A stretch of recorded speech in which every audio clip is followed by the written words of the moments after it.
Hello people of the internet, welcome back to AJ Autosport, and welcome to our Let's Play of Race Pro on the Xbox 360.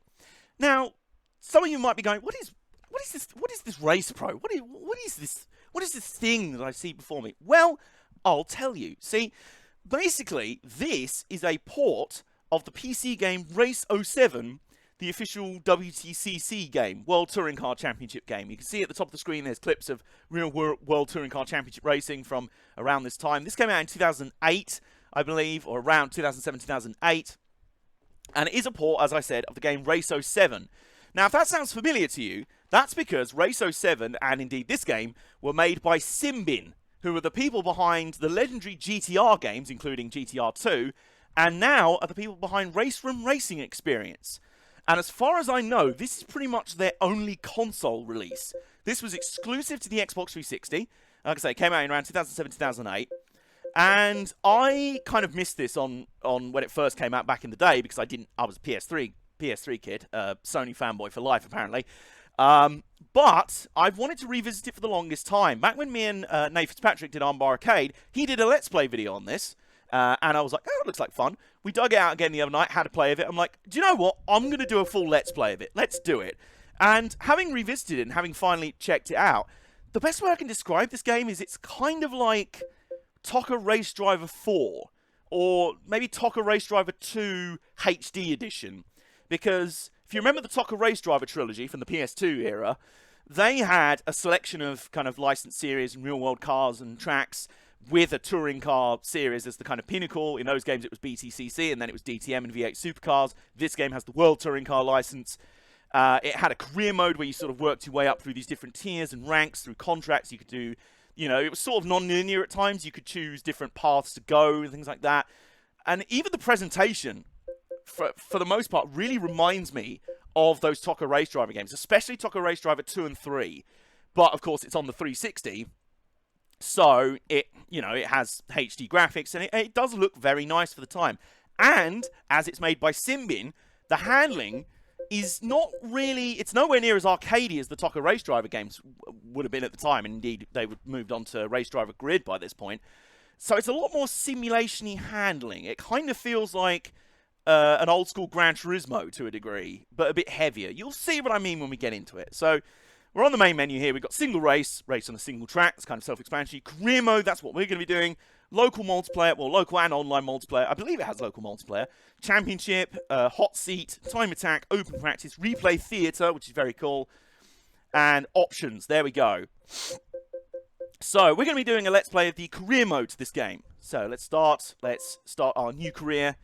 Do you want to end the career you have in progress? Yes, because it's literally not in progress. There we go. Right, saving content. Well, that's good. So, career mode overview. In career mode, become a professional racing driver and earn a living by racing for different teams. That's generally what a professional racing driver does. To join a team, you must first complete a tryout, and if you beat their lap time requirement, you'll be invited to sign a contract. So, very much like in TOCA Race Driver 1. By signing a team contract, you agree to participate in 3 races where the better you perform, the more credits you will earn for the team and yourself. So, you kind of earn credits to unlock better contracts at, and different series going up. NXT tryouts, I like it. Once a contract's been completed, you can use your earnings to sign new contracts and try new cars and racing groups. There we go. So, that's that. So, we're starting off, we've got 1, 2, 3, 4, 5, 6, 7, 8 tiers. Or career groups, if you will. So, see if you can see already there. So, there's only one series in A class, if you will, or the A group. B has 2. You only have to do 1 at a time to go up. As long as you've got enough credits for the next tier, you can do the next tier. So, it's non-linear, but we're going to do each series as it comes. So, we'll do both, what is that, Group 4 and RSM Motorsport, which are, well, it's Caterham CSR 200. It's a Caterham one-make series. The other one is a Radical SR3 one-make series. But we're going to start here, which is 414 Engineering, is that? In a Mini Cooper Challenge car. There it is. There's our car. Original Mini Zubehor. There it is. So, we're awaiting tryout. We can... So, if you see there by contract status, it says... awaiting tryout, 100/300 credits to sign/purchase. So basically what that means is, if you complete the tryout, it's 100 credits to sign. If you don't, it's 300 credits to sign. So basically, completing the tryout kind of knocks money off of your signing on fee, if you will. So there we go. Right, we've got... Yeah, there we go. This is the explanation. Required result. Beat the lap time to unlock the contract. The contract costs 100 credits to sign after completing the tryout. The contract costs 300 to sign without doing a tryout. And you can see at the bottom there, if we press X, we can just purchase the contract right away with the credits we have. But if we press A and do the tryout, then we can sign it for a discounted rate if we beat the lap time. So we're going to do that. Right, so we've got several tiers of assists. So we've got novice, semi-pro, and professional. They're all fairly customizable, except for professional. That just turns everything off, because I am hardcore sim racer. So we're going to... Do you know what? I think we're going to start on professional. Let's do that. We can always bump down to semi-pro and adjust. You can turn all the assists off on semi-pro. It's just more customizable. On professional, it kind of locks you to... Like, what was that mode on some of the F1 games where it was like... It would lock you into, like, maximum assists for everything, only using the helmet cam, only using, like, no hard or anything. It was, like, the most hardcore mode. So, let's do this. Right, professional, anti-lock brakes off, traction control off, stability help off, race line off, transmission manual. We're doing this hardcore, even though I'm playing on a pad. So, let's do it. Let's do that. Well, that's worrying. What's worrying? Well, I'm going in with no driving aids. That's very worrying. No, I can kind of understand you. Yeah, it's Alex Young Simulator. God. Right. It's Curitiba in... Oh, Brazil! Of course. Why did I think he was in Spain? Oh, dear. Another thing I like, on the loading screen, you've got these tips here. So, if you press left and right on the D-pad, it's got like a sort of track guide for you. So, it goes over here to Essa de Baixa. And then round here, Pinheirão, and then round here, Curva de Vitoria, and all that kind of stuff. So there we go. Black and Wild here, hello. It looks like half of Estoril. I guess it does. Okay, in a tryout session, you must prove your skill to the team by completing a full lap around the track below 1:44 minutes. You have an unlimited number of attempts to succeed, and if you do, the contract signing fee will be 100 credits. If you cannot meet the lap time requirement, you can still purchase the contract directly for 300 credits. Spoiler alert, we're only paying 100 credits for this contract. Let me just put it this way. 1:44 for a Mini Cooper around this track. I'm not saying you could hop out halfway around the lap and have a cup of tea and read the newspaper and still get under 1:44, but you'll see what I mean. See you later, Rezi. Have fun in your own stream. Okay, here we go. Also, usefully, the natural HUD for this game works perfectly for having my face cam down in the bottom left. So we're charging towards turn 1. One thing I do like in this game, you'll see it on the screen in a minute, is that sort of like Colin McRae Rally co-driver sign at the top to show you what corners are coming up. It's like sort of 2 left into 3 right. Oh, that's not change up. That's, look, 100 easy left. Yeah, there you go. $100 for some bloke to drive a Mini. Yeah, about that. This team are pretty broke. They're like, look, if you're fast enough, you only have to pay $100 to drive our car. What, is that for a track day? No, that's for an actual professional championship. Oh, okay. Wow, there was me thinking that motorsport was a rich person's game. Mini has a wang. You've got all the damn... Yeah, we've got maximum wang on our Mini. There it is. Right, this is the corner I always screw up at this track. And I don't think I've done... There we go. Worth noting that in the last few days, when I have given a little play at this game, I've made it through the first few tiers of career mode. So I've done this challenge quite a few times already, but I'll tell you when we're at the point where I'm into uncharted waters for this game. And this is, like, one thing to say, like, this is with all the assists off. The handling is really quite nice. I like this kind of handling. It feels very stable. It feels heavy without feeling, like, ponderous and vague like Need for Speed Pro Street did. Like, for pad handling, this really does feel like kind of Gran Turismo 4 with a little bit of the, like, TOCA racetrack. Hang on a minute, are we gonna... Whoa, okay. Okay. Oh, best lap, 1:35. Okay. I was a little concerned for a second. I looked up in the top right, I'm like, are we only just going to beat that time that I bragged like a toddler could beat? No, that was the overall time. Okay, there we go. We passed it. 1:35.6. We're good to go. So let's go sign us that contract. We're walking back to the pits. I'm taking my helmet off, and I'm like, yeah, just give me that contract. There we go. Oh, I'm off for lunch. So there we go. It looks like in that corner the apex is quite late if the rubber is any indication. Yeah, you're probably right. I am not very good with late apex corners. I'm very like, must get to the apex as early as possible. And the apex is like, no, no, no, stay out, stay out, stay out, stay late, trust that the apex will be there. I'm like, I have trust issues. Anyway, you want to sign a new contract for 100 credits? Yes, I do. There we go. So we signed our first contract. And now we've got 3 races in the Mini Cooper Championship Challenge of Challengeness. Curitiba, second round at Anderstorp, and then the third round at Brands Hatch, my home circuit. So I'm very excited for that. Let's do this. Qualification, no. So I think if you leave qualification off, it basically puts you, it's like random grid position. So you can start on the pole, you can start at the back, you can start anywhere in between. So let's do this, shall we? I also like how with no driving aids on, these cars still handle really comfortably. I mean, obviously, it's a fairly low-powered front-wheel drive Mini Cooper. We'll see how we feel when we get later on into the game when we're dealing with like a Radical SR3 or something like that. But for the most part, the handling is very nice and stable. It's kind of predictable, which is nice. That's all you want from kind of any kind of racing game handling. Each contract has 3 races where you will earn points based on your finishing position. Winning a race will give you 10 points, with 8 and 6 points for the following for the following 2 flatulences. At the end of the contract, you will earn credits depending on your total points and difficulty level, which then means to sign your contracts. You gain enough points in 3 races, you'll earn a special trophy car with different ones to be won in novice, semi-pro, and pro contracts. Ah, okay, so I wonder. We ran that trial run on, like, professional difficulty. I wonder if that also means the AI. I've been running this on semi-pro so far, and the first few races have been absolute piss easy.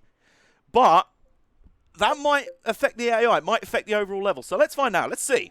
Let's get into our first race, shall we? We're back at Curitiba. We're back in our Mini. This time we're up against 5 opponents. And away we go. Green, green, green. Not a great start. We started last. Gesundheit. Whoa, okay. Bit of bobbing and weaving off the start. I've got a good launch. Even though I missed the start completely, I was like still rambling on. I'm like, how's it going green? All right. We're still looking like we're going to be third going into turn 1. Oh, God. Oh. Okay. Up the inside. A little bit of bump and grind. There is damage in this game, but it's very forgiving. Like, for the longest time, like, when I played this before, I was like, is there any damage in this game? And it was only when I slammed, like, headfirst into a wall, I could see the front bumper was hanging off. I'm like, oh, there it is. Oh, there it is.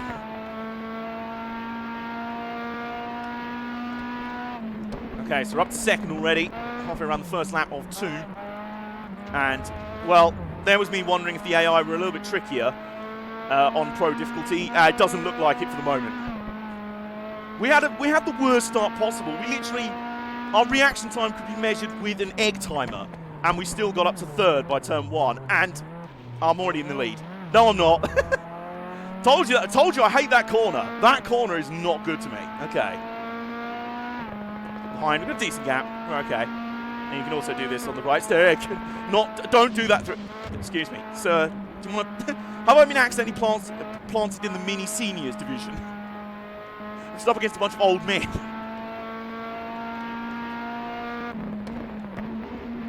Okay, so we're in the lead. After a fairly mediocre first lap, we're still in the lead fairly comfortably. So there you go. Yeah, fortunately, the difficulty curve does go upwards fairly quickly in career mode because. Yeah, thoroughly mediocre first lap, and we're still leading by 1.6 seconds. Okay, down the front straight, yeah, we're good.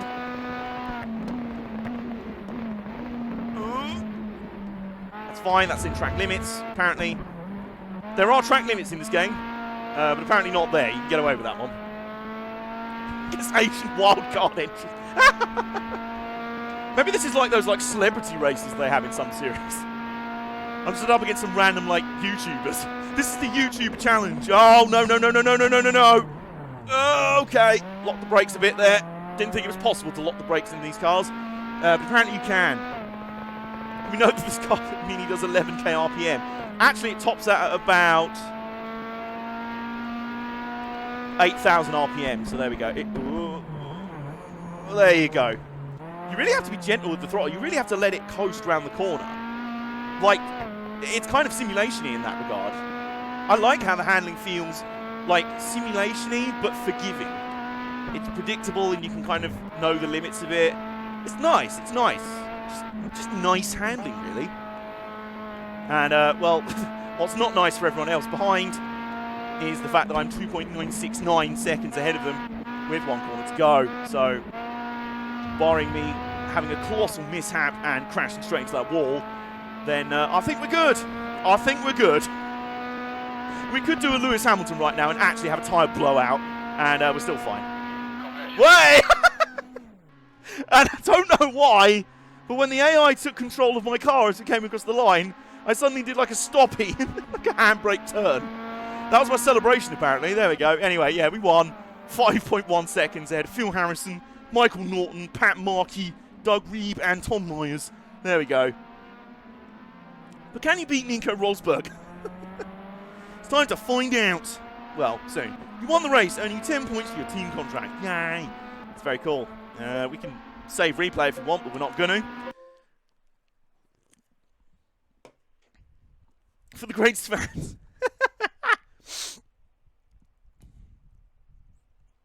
Okay, saving content, there we go. Now on to race 2 and a swoop. So, where we go. Let's do this. I totally didn't clock that the difficulty level, like the ABS, what do you call it? The difficulty settings, I guess, would have such an effect on your career mode earnings as well. So this is Anderstorp out in Sweden. Very flat sort of track with a very long back straight. That's quite a nice little track. Quite difficult to pass on, if I remember rightly. Except I'm a touring car driver and I'm in a Mini, so... and we're on the pole. Oh, no.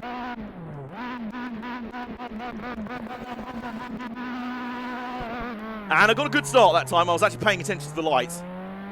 And, I don't want to say it's race over, but... you know, much the same way that the British Grand Prix was over the moment Valtteri Bottas bailed out of going side by side with Lewis Hamilton into turn 1. The track looks like a 3-year-old drew an assault rifle. Daddy, I drew your AR-15! Oh, God. Oh, no. Anyway. And, oh, yeah, got the braking just right for that. Also, over to the left, can we just point out, this game seems to really like having random hot air balloons at every track. Now, I don't know if there is one actually at Anderstorp on race day, but I can tell you there's one at Brands Hatch, and I've never seen a hot air balloon at Brands Hatch before ever. So maybe this was just a thing in the mid-2000s. Or maybe this was a World Touring Car Championship thing. Like the head of the series. It's just like floating, like how Alan Gow likes arriving at Brands Hatch by helicopter. Or Jonathan Palmer likes arriving at Brands Hatch by helicopter. Maybe the CEO of World Touring Cars at the time was like floating in on a hot air balloon. There's another one over there! Or is that the same one? I don't know. Also says a lot about how competitive this race is, or not, that I'm just spending the most of the first lap being like, oh, there's more hot air balloons over there! How many hot air balloons does one series want? There's 2 over there. There's loads of them. Although I must say, still prefer this than randomly having like random animal-shaped balloons and random stupid shapes that HP Pro Street had at the side of their tracks. They just filled the side of their tracks with a load of guff. The HP driving class like, I'm so visually distracted right now, I've crashed. Maybe that's what it was. They were like, let's make the game even more unnecessarily challenging by just giving you a load of things to distract you. What's that? A floating chameleon above the track? Oh no! Oh no! Oops! Oops! There we go. We're fine. We're fine. That was my one screw up per race. But it doesn't matter. We're literally 7.8 seconds ahead. Like I said, the difficulty curve does quickly go upwards in this career mode. Don't worry. Meantime, though, we can do this. Around the world, around the world. Oh, God. There we go. All good. We're fine. There's another balloon. Oh, I'm 2 1,000s down on my split time. Oh, no. Oh, oops, there we go, fine. We're 7.4 seconds. There's hot air balloons all over the map in the first Forza Horizon. Yeah, I guess that was for like the festival vibe. I don't know if that's what they were going for here. They were like, well, we don't want all the visual clutter of like Pro Street, but let's have something at the side of the track. Could I show you the other views if they are any? Yes, I will on the next straight. So what we'll do, we'll go down here. There's quite a nice cockpit camera in this game. Big fan of that. Reminds me very much of the old Top of Touring Cars games on PS1. but obviously high fidelity. There we go. Right, so this is the chase cam that I like using. There's cockpit cam, which I really like. I love how that looks. We've got hood cam and bumper cam. So there we go. Standard selection of camera angles, camera options. And like I say, I do like the cockpit cam a lot. I like running with this cam. I have grown used to using chase cam in racing games, and I like doing so where I can and feel comfortable, just so I think it looks nicer to watch, you know what I mean? Like, you get to see the actual car and everything. We're fine. No, oops. No one saw that. Right, okay, let's see if we can get the AI to completely freak out again if we go across the line. Wait! What? He's doing like stoppies down the straight. Just slamming the handbrake on as we come across the line. I love it. Also, I am enjoying the very dry race engineer you have in this game. You may not have even noticed, because he said nothing during the race itself. And just at the end of his race, he just goes, "You won the race." Or, "Well done." Or, "That's it, race over. Good job." He's just the most, like, matter of fact. It's like a droid. We've actually hired a robot to be our race engineer. It's like, "And that is race over. Well done, mate. You've done a great job. Get in there, Lewis." Maybe it's like a Garmin sat-nav. You can program it to have different voices. You can get a Bono mode where it's just like, "Get in there, Lewis." But it's a shit Garmin sat-nav because it doesn't actually do the voices very well. So, we'll be actually racing at completely different opponents in that one, apparently. Okay. We're just going around Jeff's quiet cousin. Oh, and I'm very glad about that. I was going to say, given my dislike of Jeff in the F1 games, I'm much happier with a quiet race engineer. Just someone who only says what needs to be said. No guff about like, "Oh, well, you might want to overtake this guy." No, I was just planning on sitting behind him. Have a vote in the comments right now. Have a vote in chat right now as we head to the third and final round at Brands Hatch. We're coming home. We're coming home. Tell the world I'm coming home. Let the rain wash away all the pain of yesterday for the opponents, I guess, because I inflicted an absolute arse-whooping on them. But, yeah, sound off in the chat and in the comments, however you're watching this. Who is the more asinine race engineer? Your man from Project Cars 2 or Jeff from the recent F1 games? Anyway, here we go. We're back out at Brands Hatch. Very nice interpretation of Brands Hatch in this game. And we're starting at the back of the grid again. So hopefully this race will be a tiny bit more interesting than the last few. And away we go. Having said that, it's very possible I could be leading by turn 1. Oh, I'm going to be leading by turn 1, aren't I? Are we going to go 3 wide into Panicle Bend, though? 3, what? Oh! The pole sitter got spun out. The pole sitter got turned. Oh, my word. I was still side by side into Druids. This guy's going for it. He's on a Mazda. Oh, and I've completely cocked up Druids. No. No. I'm still running wide. Are we 3 wide again? We're 3 wide again, nearly. I'm going to close the door going into Graham Hill Bend. And there we go. We're all good. And, yeah, I don't want to say race over, but see you on the next one, lads. Especially as this is my home track. There's nowhere that if there's one place I really don't want to fuck it up, it's here. Presumably because my parents, well, no one's in the crowd because, you know, COVID-19. They're all just watching on TV, on the YouTube stream. Why are ants attracted to my screen? I don't know. Yeah, they're quite far away. quite a lot. Oh god. Oh. Okay. Steady with Dingledell. Down to Dingledell. Dingledell a little bit flatter than IRL in this game. It's not quite as dramatic. It's still a tricky corner though. Now down towards Sterling's. With Derek Warwick on the boomer boards. I'm not sure what he's doing here. Oh, it might be some sort of Autosport endorsement. Down the back straight towards clearways. And oops. Okay, and there's the pits, which you will notice there's a pit lane there, and there's not a barrier across the entry. Nor is there a barrier over the pit exit. Because this may surprise you. Just a little bit. This may blow your mind, but this is a console racing game that is fun and simple and mostly sprint racing, but it still has pit stops.